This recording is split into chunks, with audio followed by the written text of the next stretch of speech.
بسم الله الرحمن الرحیم. احکام همان مجموعه دستورات عملی اسلام برای زندگی فردی و اجتماعی ماست که از وحی الهی سرچشمه گرفته و توسط پیامبر عظیم الشأن اسلام و ائمه معصومین صلوات الله و سلامه علیهم اجمعین بیان شده است و شاگردان مورد اعتماد آنها و علمای بزرگوار شیعه در گذشته و حال تمام تلاش خود را به کار برده اند تا این میراث ارزشمند به دست ما برسد.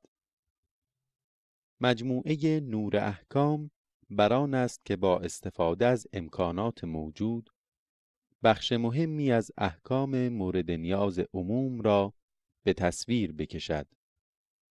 کلیه درس‌های این مجموعه به صورتی تنظیم شده است که به فتوای مراجع معظم تقلید صحیح باشد و منابع مورد استفاده نیز در پایان هر درس ذکر می شود.